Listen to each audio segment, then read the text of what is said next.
Yeah, Spurs fans. I know why you're here watching this video, and I'm gonna get to you in a second, but first, cool! All of the people who correctly predicted more results than me. And I should mention that I didn't accept anyone's picks that had the word edited next to their comment, you cheeky bastards. I know what you were trying to do. Alright, so here is the deal. I nailed 3 out of my 5 predictions.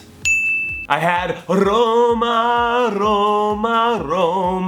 over Inter Milan, mainly because Roma was perfect at home this season, and they didn't disappoint. They beat Inter 2-1, which moved them up to 3rd place in the standings, even though their goalkeeper Wojciech Szczesny had to stand on his head to preserve the victory. The guy made so many good saves. Then, in a very entertaining game, FC Dallas beat the LA Galaxy 1-0 on a set piece to take firm control over the lead in the Western Conference. Also, timeout. Set pieces, everyone. They're so very important. They're not about skill. They're all about desire, so it's really disappointing to see your club give up a goal on one. Talking to you, LA Galaxy. What kind of defending was a shambolic defending? And those plays decide games. So get it together, not just the Galaxy, but everybody. And finally, I had Bayern Munich drawing with FC Köln if Köln played with a back 4, which they smartly did, even though it kind of looked like a back 5 most of the time. But it doesn't matter, they got the result 1-1. The other 2 predictions you might ask? Well, sadly, I missed those. Aww. I thought Valencia and Atletico Madrid were going to draw, and it was on its way to happening when Valencia's Diego Alves saved 2 penalties in the same game.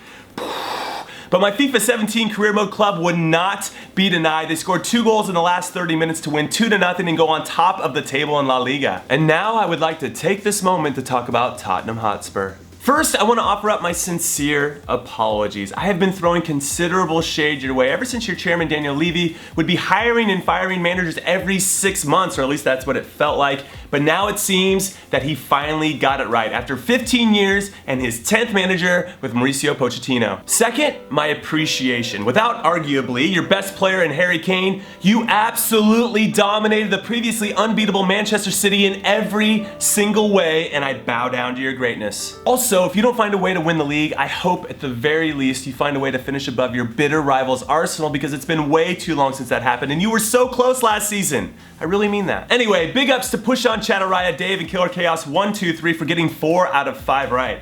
Way to go, fellas. And Zaire Imam and King Mishka for getting 5 out of 5 right. That is some next level-ish. Hashtag respect. Not cool, Real Madrid. What a difference it makes when you have a proper defensive midfielder in your starting 11. With Casemiro in the lineup, which for me has been Zidane's most effective tactical move as manager, Los Blancos won the Champions League and then rattled off 16 straight league wins, which bled into the season and gave hope to many Madridistas about their chances of winning La Liga. But then Casemiro got hurt and they've drawn 3 straight league games since then, including the Eibar this weekend, who are a club that have never ever gotten points off Real Madrid before. And also, if only to make matters worse, Luka Modric, James Rodriguez, Rafael Varane, and Karim Benzema are all hurt now too. Cool! Not cool. The top clubs in the Premier League. The cool, all of the teams that had a legitimate outside chance of maybe winning the Premier League before the season started. I'm talking about Spurs, and I'm talking about Arsenal, and I'm talking about Liverpool, and I'm talking about Chelsea. Well, they're the only 4 clubs to win in the whole league this weekend. The not cool, all of the clubs that were considered the favorites to win the Premier League before the season started, and I'm talking about Manchester City and Manchester United,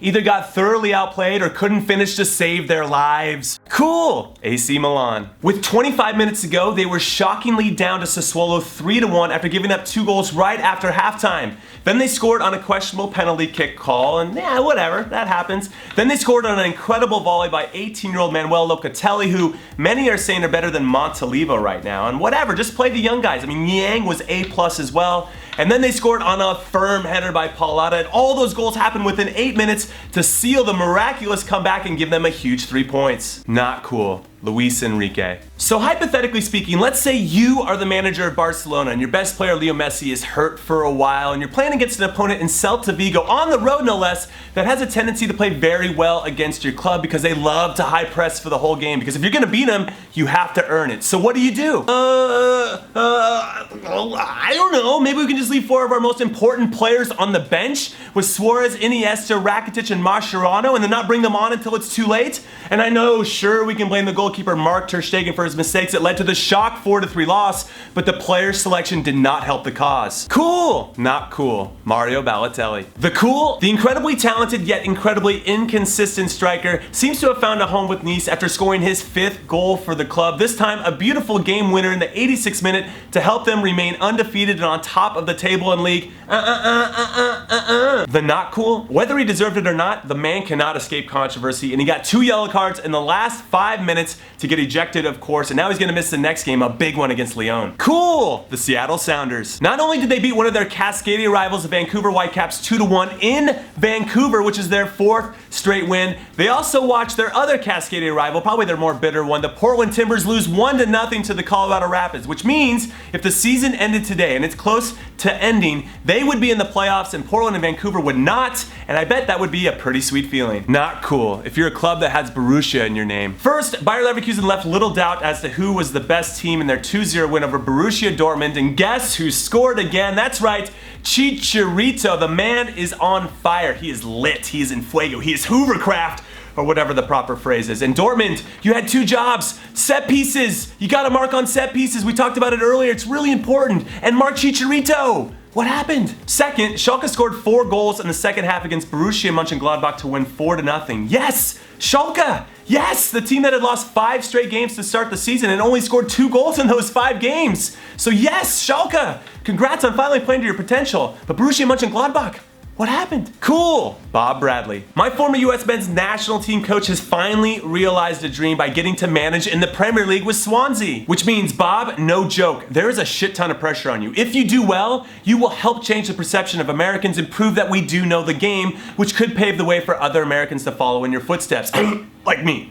If you suck, then we are doomed to be considered idiots until the end of time. And okay, that might be a little bit too dramatic, but you know what I mean. Good luck. Not cool. Corinthians. 6 games ago, one of the most recognizable teams in all of Brazil were pushing to compete for the title. And then they lost 4 out of their last 5 games, including a 2-0 loss to Botafogo this past weekend to see them fall to 7th place, which means not only are they not going to win the title, they might not even qualify for the Copa Libertadores as one of the 4 best teams in Brazilian Serie A, and that must suck. Cool! Lyon. Since the hiring of their new manager, the high-pressed loving Javier Torrente in late August, Lyon have yet to lose a league game, and they just beat the previously undefeated Tigres 3-2 to signal their intent that they are going to make the playoffs. They are currently 1 point out of playoff position with 5 games to go, so it's looking good, amigos. Si se puede. All right, that's it. I'm done talking. I'll see you guys tomorrow. Later.